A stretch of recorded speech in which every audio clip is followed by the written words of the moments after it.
ನಮಸ್ತೆ ವೀಕ್ಷಕರೇ, ಇವತ್ತು 5ನೇ ತಾರೀಕು ದುರ್ಗಾ ಅಷ್ಟಮಿ ಇದೆ. ದುರ್ಗಾ ಅಷ್ಟಮಿ ದಿನ ನೀವು ಮಹಾತಾಯಿ ದುರ್ಗಾದೇವಿಯನ್ನು ಆರಾಧನೆ ಮಾಡೋದರಿಂದ ನಿಮಗೆ ಸಕಲ ಶತ್ರು ಬಾಧೆಗಳಿಂದ ನಿವಾರಣೆ ಆಗತ್ತೆ. ಶತ್ರುಗಳು ನಿಮಗೆ ಏನು ಮಾಡೋಕ್ಕಾಗೋದಿಲ್ಲ.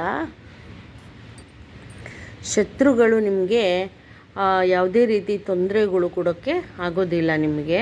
ಇವತ್ತು ದುರ್ಗಾಷ್ಟಮಿ ಆಗಿರೋದ್ರಿಂದ ಶುಕ್ಲ ಪಕ್ಷ ಮಾಘ ಮಾಸದಲ್ಲಿ ಬರುವಂಥ ಈ ವಿಶೇಷವಾದ ದುರ್ಗಾಷ್ಟಮಿ ನೋಡಿ. ದುರ್ಗಾಷ್ಟಮಿ ದಿನ ನೀವು ದುರ್ಗಾದೇವಿನ ಆರಾಧಿಸಬೇಕು. ದುರ್ಗಾದೇವಿಯ ಮಂತ್ರವನ್ನು ಪಾರಾಯಣ ಮಾಡಬೇಕು. ಮತ್ತು ಬುಧಗ್ರಹನ ಒಂದು ಆಶೀರ್ವಾದಕ್ಕೋಸ್ಕರ ಯಾರು ದುರ್ಗಾದೇವಿಯನ್ನು ಆರಾಧನೆ ಮಾಡ್ತಾರೆ ಅಂಥವರಿಗೆ ನಿಮ್ಮ ಜಾತಕದಲ್ಲಿ ಬುಧಗ್ರಹದಿಂದ ಒಂದು ಬುಧಗ್ರಹ ಒಳ್ಳೆಯ ಒಂದು ಮನೆಯಲ್ಲಿಲ್ಲ ಅಂದರೆ, ನೀಚ ಸ್ಥಾನದಲ್ಲಿದ್ದರೆ ನೋಡಿ, ಬುಧ ಇದ್ದರೆ ಎಲ್ಲ ಸಕಲ ಸಂಪತ್ತು ಸಕಲ ವಿದ್ಯೆ ಎಲ್ಲ ಪ್ರಾಪ್ತಿ ಆಗತ್ತೆ. ಬಿಸ್ನೆಸ್ ಆಗಿರ್ಬೋದು, ನಿಮಗೆ ಪ್ರೊಫೆಷ್ನಲಿ ಬಿಸ್ನೆಸ್ ಆಗಿರ್ಬೋದು, ಏನೇ ಒಂದು ಬಿಸ್ನೆಸ್ಗೂ ಕಾರಕ ಮನಿ ಅಂದರೆ ಹಣಕ್ಕೋಸ್ಕರ ಬುಧ ಪ್ರಾಪ್ತಿ ಇರಬೇಕು. ನಿಮಗೆ ಬುಧಗ್ರಹನ ಆಶೀರ್ವಾದ ಇರಬೇಕು.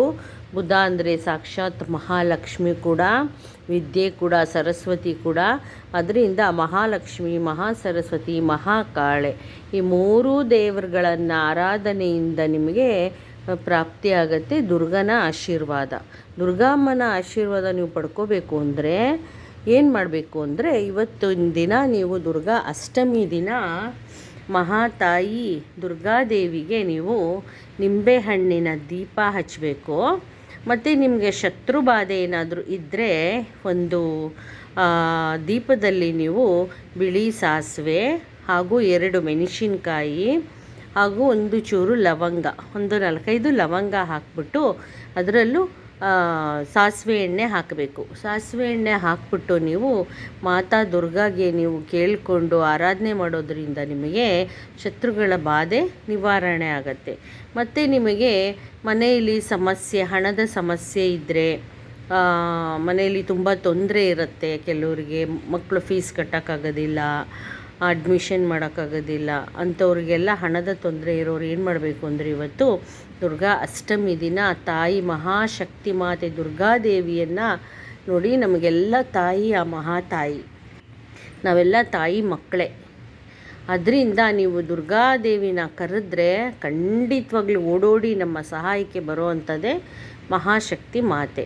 ನೀವು ಏನು ಮಾಡಬೇಕು ಅಂದರೆ, ದೀಪದಲ್ಲಿ ನಿಮ್ಮ ಹಣದ ಸಮಸ್ಯೆ ನಿವಾರಣೆ ಆಗಲು ನೀವೇನು ಮಾಡಬೇಕು ಅಂದರೆ, ಒಂದು ದೀಪದಲ್ಲಿ ಸ್ವಲ್ಪ ಬಿಳಿ ಸಾಸಿವೆ ಹಾಗೂ ಲವಂಗ ಇವೆರಡೂ ಹಾಕಿ ನೀವು ಪಚ್ಚಕರ್ಪೂರ ಹಾಕಿ ಇದು ಮೂರನ್ನು ಹಾಕಿ ನೀವು ಸಂಜೆಗೆ ನೀವು ಮನೆಯಲ್ಲಿ ಬೆಳಗುವಂಥದ್ದು. ದುರ್ಗಾದೇವಿನ ನೆನೆಸ್ಕೊಂಡು ಮನೆಯಲ್ಲಿ ಬೆಳಗಿ ನೋಡಿ. 5 ಗಂಟೆ ಒಳಗಡೆ ಮಾಡಿ, ಇಲ್ಲ ಅಂದರೆ 6:30 ಮೇಲೆ ಈ ಅನುಷ್ಠಾನವನ್ನು ಮಾಡ್ಕೊಳ್ಳಿ ನೀವು.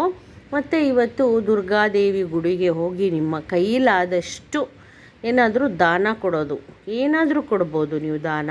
ಬಾಳೆಹಣ್ಣಾಗಿರ್ಬೋದು, ಕುಂಕುಮ ಆಗಿರ್ಬೋದು, ಮತ್ತು ನಿಮಗೆ ಬ್ಲೌಸ್ ಪೀಸ್ ಇಟ್ಕೊಟ್ಟು ಅರ್ಶಿನ ಕುಂಕುಮ ಕೊಡೋದಾದರೆ ಅದು ಕೂಡ ಕೊಡ್ಬೋದು ನೀವು. ತಾಯಿಗೆ ತುಂಬ ಖುಷಿಯಾಗತ್ತೆ.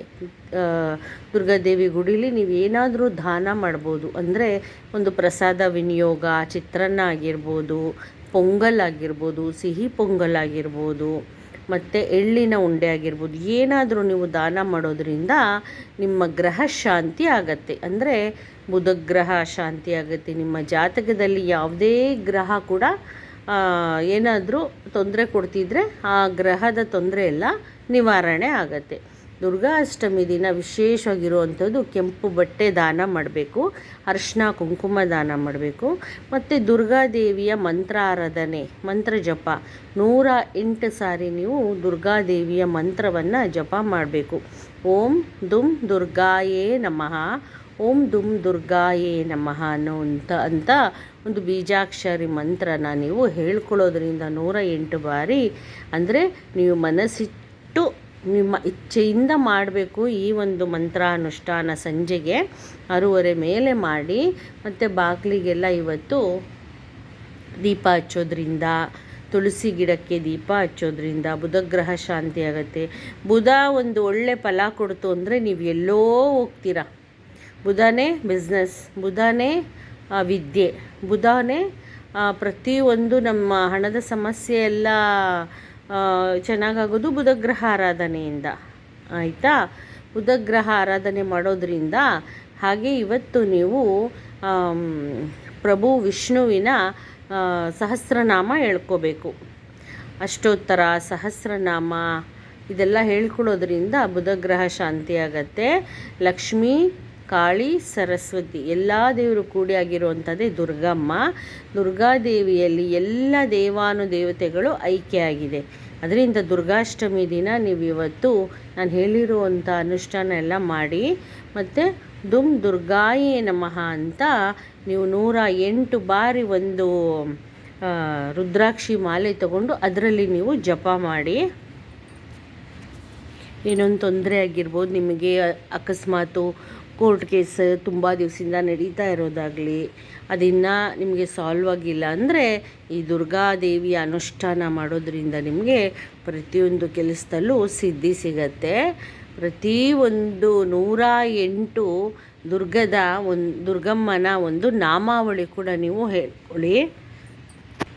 ಹೇಳ್ಕೊಳ್ಳೋದ್ರಿಂದ ನಿಮಗೆ ದುರ್ಗಾದೇವಿಯ ಆಶೀರ್ವಾದ ಸಿಗತ್ತೆ.